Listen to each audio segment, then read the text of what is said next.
Aujourd'hui, la principale actualité vient du secteur de Liman. Ici, des soldats ukrainiens, en collaboration avec des volontaires américains, mènent des opérations de nettoyage contre des positions russes dissimulées parmi les arbres.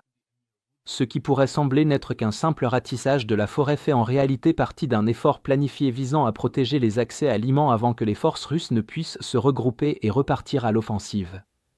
L'objectif de l'Ukraine dans cette zone est d'éliminer toute position russe restante à l'intérieur de la ceinture forestière menant vers Liman.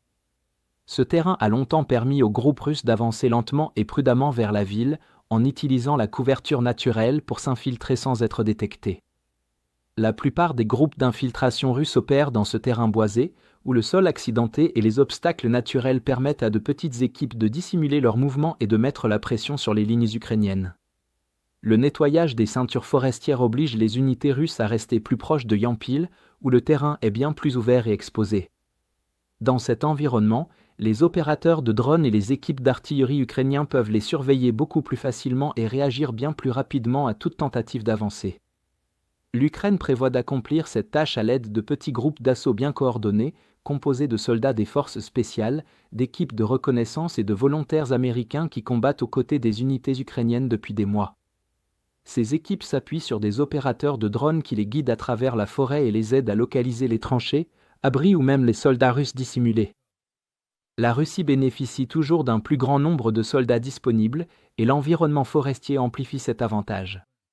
Les arbres denses et la faible visibilité au sol offrent aux groupes d'assaut russes une couverture abondante pour s'infiltrer, leur permettant de s'approcher davantage avant d'être repérés.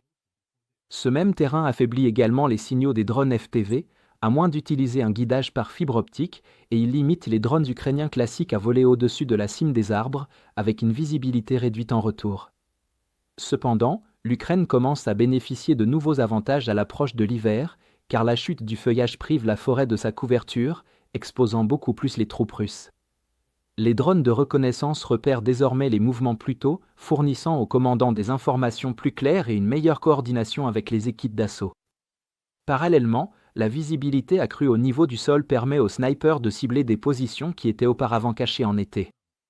Dans le même temps, les unités ukrainiennes, très motivées et mieux entraînées, comprenant des forces spéciales et des volontaires étrangers expérimentés, se retrouvent souvent face à des conscrits russes mal préparés plutôt qu'à des défenseurs aguerris, ce qui contribue à compenser l'avantage numérique de la Russie.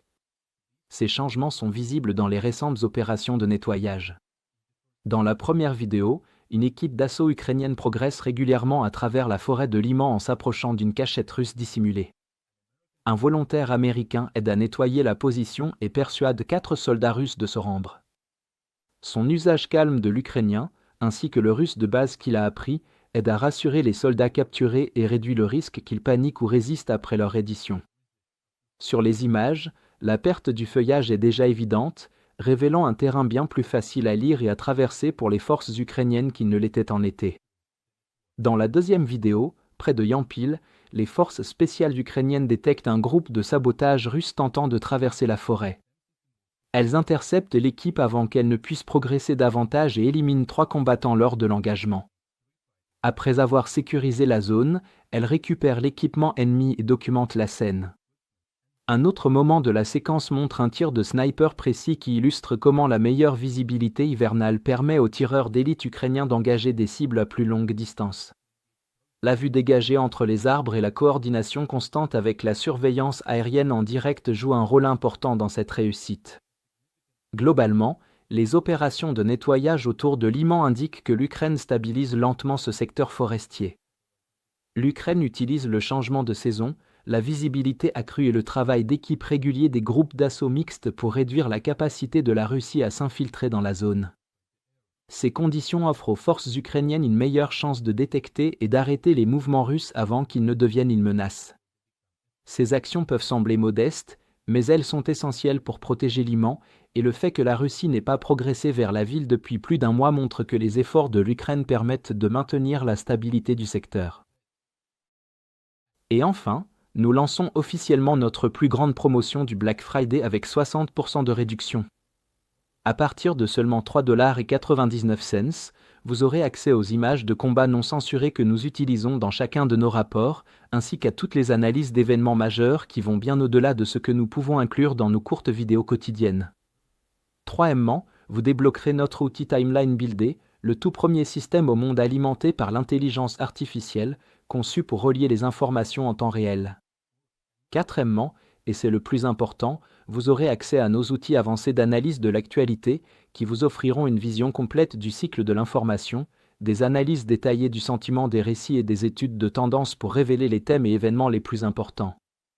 Et enfin, vous recevrez toutes nos mises à jour stratégiques exclusives sur la guerre en Ukraine. Si vous souhaitiez soutenir nos efforts mais n'en aviez pas encore eu l'occasion, c'est le moment idéal pour sauter le pas et faire une vraie différence. Alors, cliquez sur le lien dans la description pour devenir membre exclusif de notre communauté. Je remercie sincèrement tous ceux qui nous ont rejoints, votre soutien compte énormément pour nous.